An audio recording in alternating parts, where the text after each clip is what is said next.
What's up guys, my name is Ace, and today I wanted to cover some of the changes that they made from week 1 to week 2 of the beta, because I've had a lot of people asking me like what changed or how much did this change. So let's dive in. This one's going to be a pretty quick one.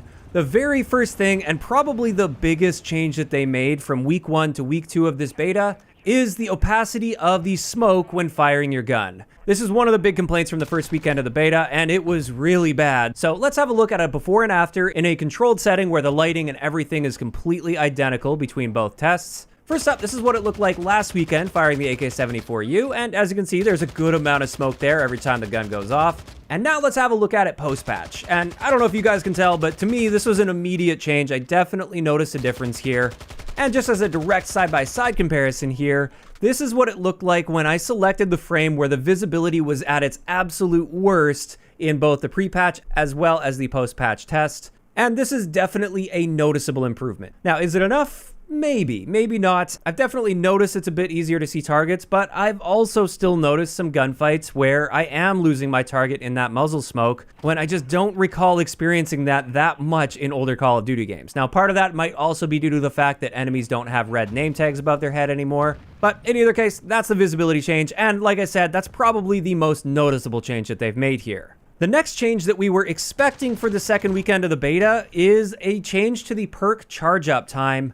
And based on my tests, this hasn't actually changed yet. I don't know if this is planned to go live at some point later in the second weekend of the beta or what, but I did do the testing on this, and as far as I can see, the charge times are exactly the same as the previous weekend. As for the next change that we expected with this second weekend of the beta, this is an adjustment to the Footstep audio. Apparently, they were just going to tone down the range of Footstep audio across the board. And while I can't test this properly in a controlled environment since we don't have custom games, and this requires me to control 2 accounts to make this testing possible, I'm just going to have to talk about this one based on my experience with this, but I did make sure I at least got several hours of playtime before jumping to a conclusion on this. And I've got to say, I did notice that it's not quite as loud or the range isn't quite as far as we experienced last weekend.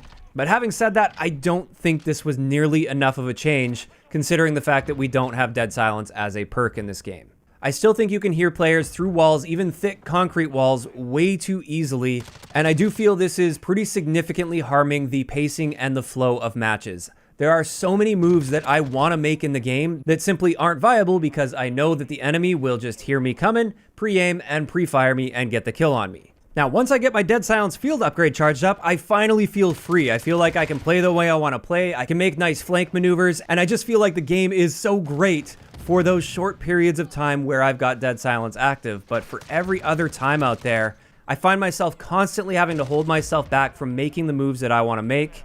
And I just feel like even after this adjustment to Footstep audio, people can still rely on this as their primary source of awareness in the game, and that is not balanced in my opinion. I know many people will disagree with this. I know there's also many different types of lobbies. In lower skilled lobbies, I'm sure you can run around just fine without people hearing you all the time. But when you start getting into a really tough lobby, you really get people abusing Footstep audio, myself included. I've found myself doing this a lot more often as well.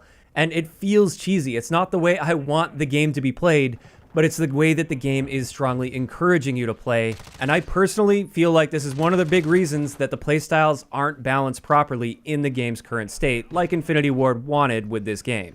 Now, of course, that is just my opinion, and I know many of you guys will disagree out there, and that's totally fine. But I am curious to hear what you guys think about the updated Footstep audio in weekend 2 of the beta. Do you think it's just fine as it is? Or do you agree with me? Do you think it's still too loud and too easy to hear through walls? Now finally, I investigated some of the bugs that we were experiencing in the first weekend to see if they got on top of those and fixed them. One of the big ones I was hoping to see a fix for is the ability to put attachments on the AK-74U.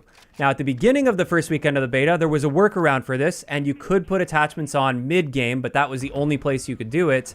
They removed that ability last week, and I was hoping we'd see a fix for that for the second weekend, and we'd be able to put attachments on the gun. I mean, we have the gun unlocked. We should be able to do that, and unfortunately, you still can't do it. There's no attachments on the 74U, so that didn't get fixed.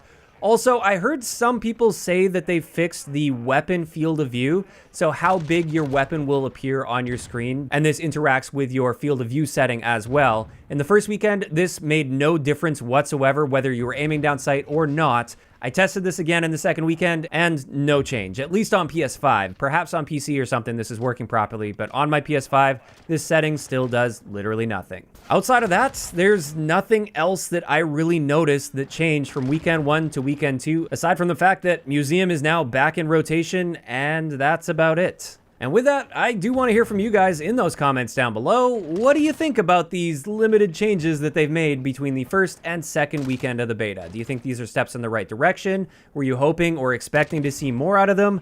Just let me know down below. If you enjoyed the video, a like rating is always appreciated, and don't forget to subscribe for more if you haven't already. I'll talk to you guys next time.